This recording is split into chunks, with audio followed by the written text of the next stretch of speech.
Hi, David. Hi, Nadira. This is a very important question. What are the implications when an organization adopts an extreme level of risk appetite, either very high or very low? Yes, that is an important question. We talked in an earlier video about entrepreneurs and how entrepreneurs very often have a high appetite for risk. They want to take a lot of risk in breaking into a new market, launching a new business, and so they adopt a highly risk-seeking attitude, and they set their thresholds in order to take a lot of risk with the entrepreneurial business. This doesn't only affect entrepreneurial businesses or entrepreneurs, it can affect any business. So what happens if a business is really highly risk-seeking, if it has a high drive to take risk, a strong risk appetite, and it expresses that in a highly risk-seeking risk attitude? What can happen is that this drives the organization to take on too much risk, more than the company can bear. So it exceeds, the risk exposure exceeds their risk capacity, their ability to bear risk. There's a phrase that some people use talking about betting the farm. You take a chance on something, if it goes wrong, then the impact is so big that it wipes you out, it destroys everything. And so sometimes organizations make investments where if it goes wrong, the impact is that not just they lose the investment, but they lose the company. Or maybe they try something new, and if it goes wrong, it damages the reputation not just of that particular product line, but of the entire brand. So a highly risk-seeking attitude, which might come from a strong appetite for risk, can lead you to take too much risk, which ends up with you perhaps damaging the overall business. On the other hand, if your risk appetite is extremely low, then that can have the opposite problem. So a very low risk appetite means you're extremely cautious. You don't want to take any risk with the business. You want to be very, very careful.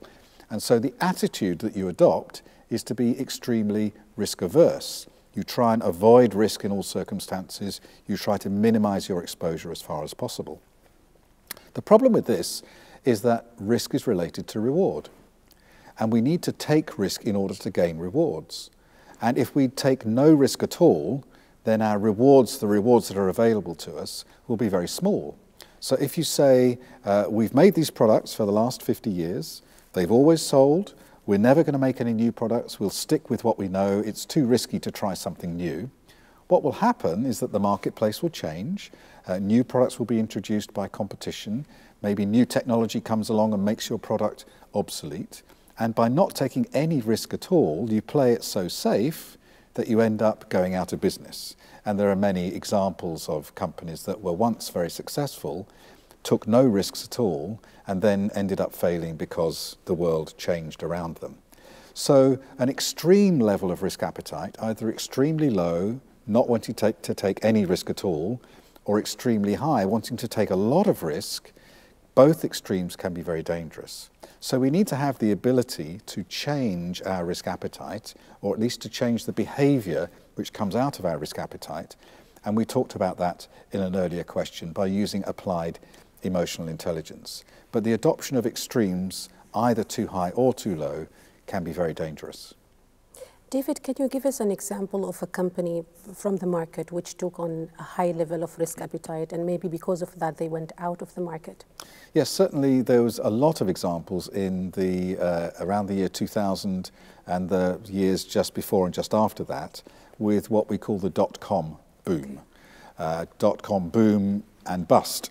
So a lot of companies launched with great ideas of using the internet in a radical way, of investing money and time and effort in developing applications which could completely change the way that people communicate or people make commercial transactions.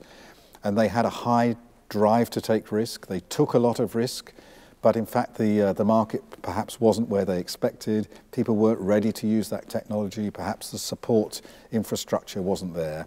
And so a large number of these companies in the dot-com environment failed, and they're not here anymore. And there are the very few that made it, lastminute.com, Amazon, of course, some of the communication platforms like LinkedIn or Facebook. But the few we don't remember the many who tried and failed because they overreached themselves by having an appetite for risk that was higher than they could bear. Thank you for the useful information, David. It's a pleasure.